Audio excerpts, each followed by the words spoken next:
मैं इंदौर से नाड़ी वैद्य पुष्पा श्रीवास्तव आपका स्वागत करती हूँ।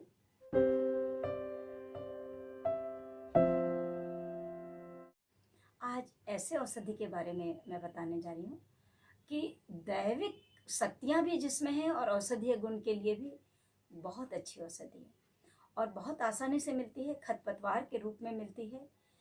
इससे सभी करीब करीब परिचित हैं। ये देखिए, इस पौधे को आपने देखे ही होंगे। इसकी 5-6 प्रजाति होती है, सफ़ेद रंग की और खुशबू वाली भी होती है कई तरह की। इसको बोलते हैं सहदेवी। सहदेवी को विश्व देवी का भी नाम कहा गया है शास्त्रों में, विश्व देवी सहदेवी। इसमें इतनी अद्वितीय ताकत है कि हमारे ग्रंथों में लिखा है कि सिर पर भाव प्रकाश निघंटु में विश्वनाथ द्विवेदी जी लिखते हैं कि अगर सिर पे बांध लेते हैं तो हर तरह का ज्वर ठीक हो जाता है।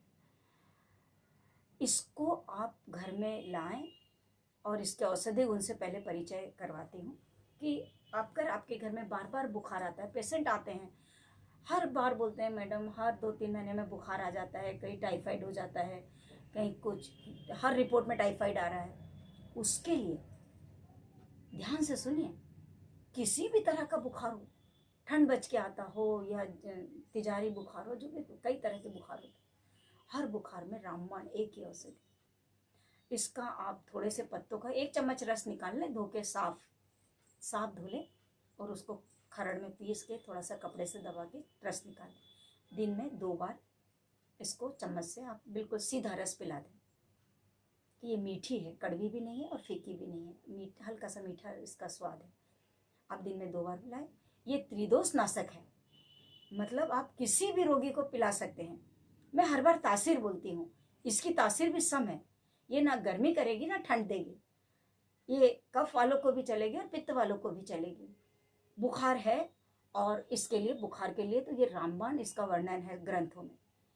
और एक बात, कई निसंतान दंपत्ति रहते हैं, संतान नहीं हो रही है, दोनों की रिपोर्ट सही है, पति पत्नी के स्पर्म भी ठीक है, अंडे भी ठीक है, संतान नहीं हो रही है, उस समय आपको इसको अभिमंत्रित करके लाना है। बहुत कठिन काम नहीं है, एक बार आप प्रयास करके देखें। थोड़ा सा, जैसे हम लोग वनस्पति के लिए गुरु पुष्य को उत्तम मानते हैं, किसी भी गुरुवार के दिन पुष्य नक्षत्र आता हो, आप कैलेंडर देख लें, या रविवार के दिन पुष्य नक्षत्र आता हो, तो आप उसके 1 दिन पहले इस वनस्पति को, खरपतवार है घर के आंगन में ही होगी, आप उसको दूध पानी चढ़ाएं और कंकु चावल चढ़ाएं, अक्षत चढ़ाएं और उन्हें हाथ जोड़ के पीले चने न्योता दे दें कि आप मेरे घर कल आऊँगी मैं लेने, और कल आऊँगा मैं लेने, और आपको हमारे को संतान देनी है। इस तरह से आप उसको अभिमंत्रित करके दूसरे दिन लाएं, दूध से धोएं, पानी से धोएं और रात्रि के समय कमर में बांध लें, 1, 2, 3 जितने भी हैं टुकड़े करके या कैसे भी, फिर संभोग करें तो आपको संतान होती है। दिव्य संतान का उल्लेख लिखा है आयुर्वेद में, इतना उत्तम इसका फायदा है। और इसके टुकड़ों को, अब तो ये संतान की बात हुई, हम आर्थिक अकुत संपदा या अपार धन संपदा, ऐसा ही शब्द लिखा है, अपार धन संपदा। हर वनस्पति के बारे में ऐसा नहीं लिखा होता है शास्त्रों में। इसको आप पुष्य नक्षत्र में लेकर आए, कपड़े से धो के, इसमें अक्षत, चावल, फूल जो भी है, मैंने फूलों का भी आपको एक वीडियो भेजी थी, गुलाब के फूल हो, चमेली के, जूही, सुगंधित कोई भी फूल हो, नहीं भी हो तो आप अक्षत ही चढ़ा दें और लाल कपड़े में या पीले सूती कपड़े में बांध के आप गले में रखें या अपने तिजोरी में रखें, या जहाँ पर भी 2-3 जगह रख सकते हैं, कीमत तो देना ही नहीं है। जो ठग साधु संत है उनके भी जालसाजी में आपको फंसना नहीं, खुद को करना है। अच्छी चीज़ है, आसानी से मिल जाती है, करके देखिए। और नुकसान तो है ही नहीं, आप एक जड़ रख रहे हैं और खुद स्वयं रख रहे हैं। जब आपका आर्थिक उन्नति होने लगे तो मुझे बताइएगा कि नहीं, हाँ वाकई कुछ हुआ। इसके फूलों का भी प्रयोग है। देवताओं को सहदेवी के फूल अति प्रिय है। आपको जो महंगे महंगे रंग बिरंगे फूल है, उसे सहदेवी के फूल चढ़ा के देखिए आप। विश्व देवी, देवी का नाम क्यों दिया, देवी का दर्जा क्यों दिया गया है? ये देवता तुल्य वनस्पति है। मैंने हर बार जिक्र की, राक्षस गण के औषधि देवतागण की औषधियाँ वनस्पतियाँ और मानव गण की वनस्पतियाँ। तो ये देवतागण की वनस्पति है, इसका प्रयोग करें। आर्थिक उन्नति, शारीरिक, बहुत सारा सर्दी जुकाम, बुखार, ज्वर। पहले जमाने में तो हमारे ऋषि मुनि इसकी जड़ों को गूंथ के टोपी बना दिया करते थे ताकि लू ना लगे। कई जड़ी बूटियां धारण, मैं एक वीडियो इस पर भी बनाऊंगी कि कौन कौन सी वनस्पतियों का धारण करना चाहिए शरीर पर।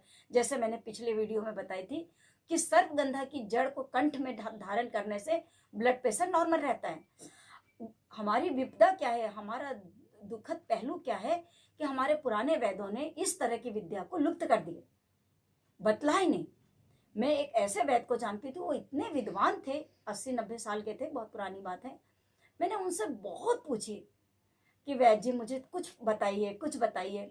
नहीं बताया। मैंने आर्थिक भी काफ़ी उनको लालच दी कि मुझे कुछ विद्या सिखा दे, नहीं सिखाई। तो ये ऐसी गलती आप लोग भी ना करें और मैं भी नहीं करूँगी। भगवान मुझे इतनी शक्ति दे कि मैं खुलकर अपने ज्ञान का विस्तार करूँ और बताऊँ। जैसे सहदेवी है, केवल इसके जड़ को आप सिर पे बांध लेते हैं बुखार के समय।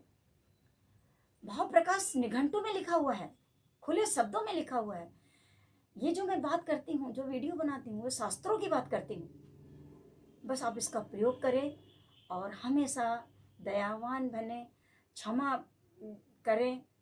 क्षमा बड़न को चाहिए, छोटन को उत्पाद। कई बार हम भावना नहीं समझ पाते छोटे बच्चों की, और मैंने देखी हूँ मारपीट कर देते हैं, इंसल्ट करते हैं, बेइज्जती करते हैं बच्चों की, जो उनके अनकॉन्शियस माइंड में रहता है। वो फिर जब उनका मौका आता है तो वो चीज़ निकल कर आती है दिमाग से।